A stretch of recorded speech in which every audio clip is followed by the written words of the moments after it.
An environmental working group study found that 79% of 4,011 personnel care products marketed to black women contained hazardous ingredients.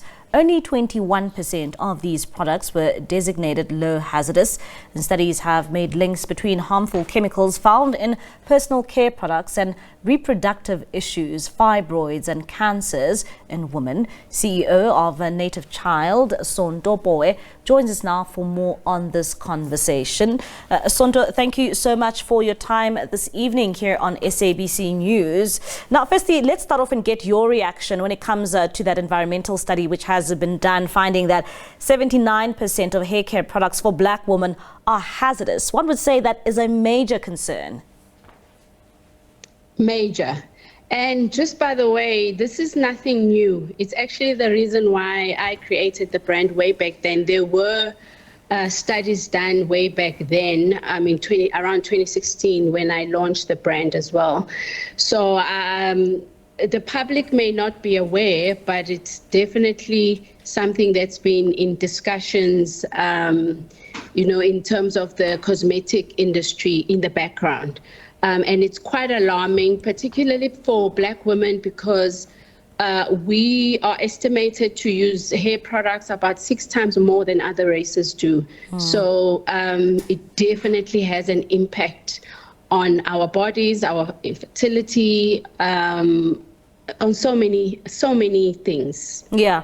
And Sonto, I'm a black woman and I have natural hair as well. And going to, my local store, usually in that department, there are a number of hair care products, particularly for a black woman. And one would say, how does one identify the right products with the right ingredients? I think it's everybody's responsibility to really care and be very selective about what they buy and what they put on their bodies. I think most of us are completely unaware that what we apply through our scalp, through our skin, is actually getting absorbed. If you just did a quick Google search and say what are the top hazardous ingredients to avoid in hair care or cosmetics, the list is there from many different sources. So from parabens, sulfates, petroleum, mineral oil, formaldehyde, there's so many. And if you just do a quick Google search, and then at the back, like you say, when you go to your local retailer, just look at the back to see, and if you see the word paraben, leave it. If you see sulfate, leave it. If you see, because those ingredients are the ones that, like I say, industry has known for a long time that they are hormone disruptors, they're endocrine disruptors, they are carcinogens, which means they make the body susceptible to certain cancers, and so it's not a surprise when you see so many black women suffer from cervical cancers. And you just mentioning some of those ingredients, the paraben and the sulfates. How harmful can it be, towards the bodies of women? I know that you've just touched on a bit, saying that issues around cancer. How harmful are these products to our bodies? It is harmful. So once off is one thing, but remember, you're using hair products, I'm assuming every day.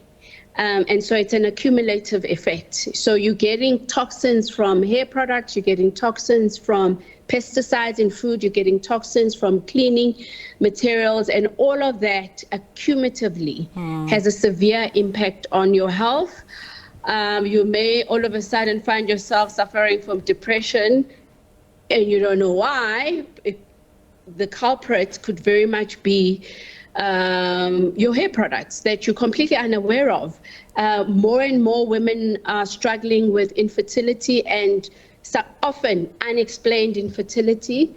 Hair products are often, I'm not just saying hair products and anything you put through your skin, whether your face, body care, all of that has an impact. And so the body can do so much in trying to eliminate. Eventually it does become, I guess, the body sort of like shuts down. It really does affect even fragrances. I know we all love nice smelling products, but the higher the fragrance content in the product, the more it will impact you as well. I mean, just mentioning all of this, one would even ask, why are these products even on the shelves to begin with if they are not safe, for consumers? I don't have an answer for that.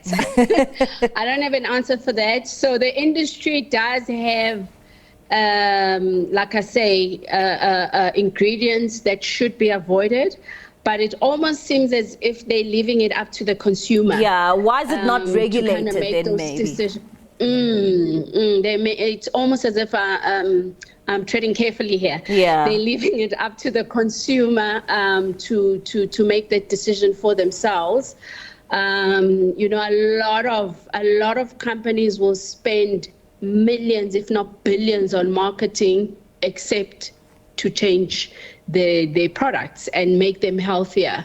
And so I think it's the responsibility of every customer to be picky. Yeah. I think you need to be picky about what you put on, and even your kids. Most of us, again, are completely unaware of the impact that we have on kids or what we apply on them.